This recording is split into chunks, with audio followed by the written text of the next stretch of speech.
ನಮಸ್ಕಾರ ಸ್ನೇಹಿತರೆ, ಇವತ್ತಿನ ವಿಡಿಯೋದಲ್ಲಿ ಸೌತೆಕಾಯಿ ಜ್ಯೂಸು ಯಾವ ರೀತಿ ಮಾಡೋದು ಅಂತ ತೋರಿಸ್ಕೊಡ್ತಾ ಇದ್ದೀನಿ. ಈ ಜ್ಯೂಸ್ ಮಾಡ್ಕೊಂಡು ಕುಡಿಯೋದ್ರಿಂದ ವೆಯ್ಟ್ ಲಾಸ್ಗೆ ಮನೆ ಮದ್ದು ಅಂತಲೇ ಹೇಳ್ಬೋದು. ಹಾಗೆ ವೆಯ್ಟ್ ಲಾಸ್ಗೂ ಅಷ್ಟೇ, ಹೊಟ್ಟೆ ಹಸಿವಿಲ್ಲ ಅಂದಾಗೂ ಅಷ್ಟೇ ತುಂಬಾ ಕೆಲಸ ಮಾಡುತ್ತೆ. ಈ ಜ್ಯೂಸ್ ಒಂದು ಲೋಟ ಕುಡಿದ್ರೆ ಸಾಕು, ಹೊಟ್ಟೆ ಹಸಿವು ಅನ್ನೋದು ಚೆನ್ನಾಗಿ ಆಗುತ್ತೆ.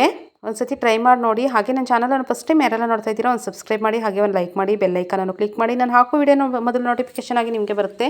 ಈಗ ನೋಡಿ, ಒಂದು ಜಾರ್ಗೆ ಒಂದು ಸೌತೆಕಾಯಿಯನ್ನು ಕಟ್ ಮಾಡಿಕೊಂಡು ಸೇರಿಸ್ಕೊಂಡಿದ್ದೀನಿ. ಹಾಗೆ 2 ಎಲೆ ಆಗೋಷ್ಟು ಪುದೀನವನ್ನು ಸೇರಿಸ್ತಾ ಇದ್ದೀನಿ. ಹಾಗೆ ಸ್ವಲ್ಪ ಶುಂಠಿಯನ್ನು ಸೇರಿಸ್ತಾ ಇದ್ದೀನಿ, ಸ್ವಲ್ಪ ಸೇರಿಸ್ತಾ ಇದ್ದೀನಿ. ನಾನು ನೋಡಿ ಇಷ್ಟೇಷ್ಟು ನಿಂಬೆಹಣ್ಣಿನ ರಸವನ್ನು ಸೇರಿಸ್ತಾ ಇದ್ದೀನಿ, ಚಿಕ್ಕದಾಗಿ ಸೇರಿಸ್ತಾ ಇದ್ದೀನಿ.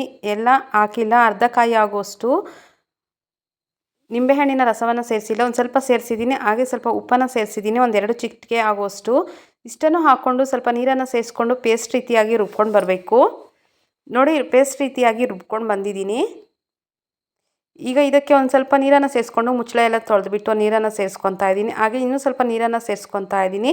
ಇದನ್ನು ಸೋಸ್ಕೋಬೇಕಾಗುತ್ತೆ, ಇಲ್ಲಾಂದರೆ ಹಾಗೇನೂ ಸಹ ಕುಡಿಬೋದು. ನಾನಿಲ್ಲಿ ಸೋಸ್ಕೊತಾ ಇದ್ದೀನಿ.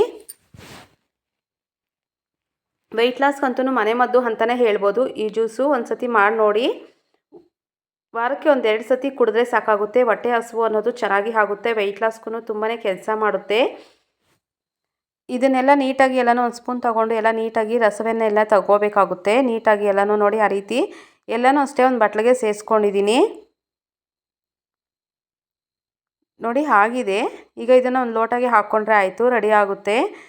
ಒಂದು ಸತಿ ಟ್ರೈ ಮಾಡಿ ನೋಡಿ. ವಾರಕ್ಕೆ 1-2 ಸತಿ ಹೊಟ್ಟೆ ಹಸಿವು ಎಲ್ಲ ಚೆನ್ನಾಗಿ ಆಗುತ್ತೆ. ಹಾಗೆ ತುಂಬಾ ಚೆನ್ನಾಗಿರುತ್ತೆ. ಒಂದು ಸತಿ ಟ್ರೈ ಮಾಡಿ ನೋಡಿ. ನೋಡಿ ರೆಡಿ ಆಗಿದೆ. ಇನ್ನೂ ಸ್ವಲ್ಪ ನೀರನ್ನು ಸೇರಿಸ್ಕೊತಾ ಇದ್ದೀನಿ ನೋಡಿಕೊಂಡು. ನಿಂಬೆಹಣ್ಣಿನ ರಸ ಕಡಿಮೆ ಹಾಕ್ಕೋಬೇಕಾಗುತ್ತೆ, ಜಾಸ್ತಿ ಹಾಕೊಂಡ್ರೆ ಹುಳಿ ಆಗೋಗ್ಬಿಡುತ್ತೆ. ಒಂದು ಸ್ವಲ್ಪ ಆಪ್ಷನಲ್ಲು ಬೇಕು ಅಂದರೆ ಹಾಕ್ಕೋಬೋದು, ಇಲ್ಲಾಂದರೆ ಹಾಗೇನೂ ಸಹ ಕುಡಿಬೋದು. ಟೇಸ್ಟೂ ಚೆನ್ನಾಗಿರುತ್ತೆ. ಇನ್ನೂ ಬೇಕು ಅಂದರೆ ಪೆಪ್ಪರ್ ಪೌಡ್ರನ್ನು ಅಷ್ಟೇ ಸ್ವಲ್ಪ ಸೇರಿಸ್ಕೋಬೋದು. ನೋಡಿ ರೆಡಿ ಆಗಿದೆ ಸೌತೆಕಾಯಿ juice. Thank you for the watching.